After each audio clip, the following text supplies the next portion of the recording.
Открытие спортзала после ремонта – радостное событие для всей школы, ведь его ждали более 30 лет. До ремонта зал был в непригодном состоянии для занятий. Директор школы Рита Бейня отметила значимость события и выразила благодарность за оказанную помощь всем причастным. В год 65-летия нашей школы, со дня открытия нашей школы, мы получили великолепную спортивную площадку от наших коллег, друзей нашей страны, Республики Абхазия.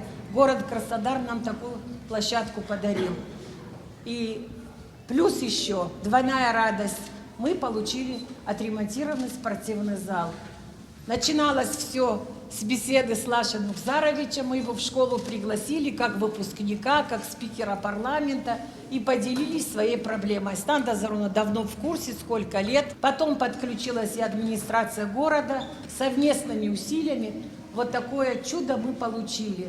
Подарок такой. Спикер парламента Лаша Ашупа поздравил всех присутствующих с открытием спортивного зала. Он выразил слова благодарности правительству Абхазии, также администрации города Сухум. Мы учились в этой школе и хорошо помним, что мы, к сожалению, в послевоенное время были учениками и не было возможности у государства восстановить и школу, и спортивный зал. Но времена меняются, государство растет, возможности растут. И вот сегодня мы открываем этот спортивный зал. Также хотел сказать о том, что в этом году нам Краснодарский край преподнес большой подарок. Построили большую спортивную площадку вместе со спортивным комплексом. Таким образом, весь спортивный цикл в этой школе окончен. Благодаря новому спортзалу дети смогут полноценно заниматься спортом и просто поддерживать здоровый образ жизни. Помогли в замене крыши в прошлом году, отремонтировали часть классов.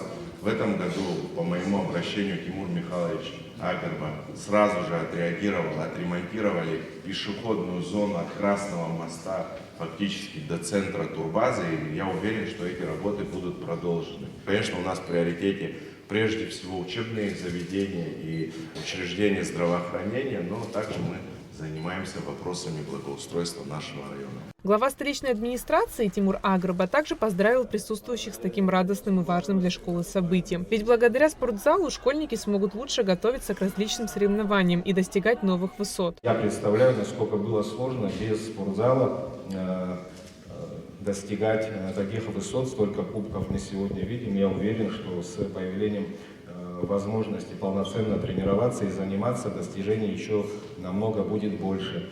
Мы со своей стороны с Лашей Нукзаровичем и со Стандой Зауровной всегда на связи, обсуждаем различные вопросы и проблемы, в том числе проблемы этой школы, и наметили ряд мероприятий на следующий год, в том числе, которые мы сейчас уже в бюджете 2026 года планируем и всячески будем оказывать поддержку и в дальнейшем. Очень многие ученики этой школы занимаются в наших секциях городских, но с чего мы начинаем? Мы начинаем с физкультуры в школе, где дети проявляют себя, и затем они приходят в наши секции. И поэтому я хочу вас всех поздравить с открытием зала. В республике уделяется большое внимание развитию физкультуры и спорта. И открытие спортивного зала после ремонта – очередное тому подтверждение. Аэлита Арутюнян, Роберт Ломия, Абхазское телевидение.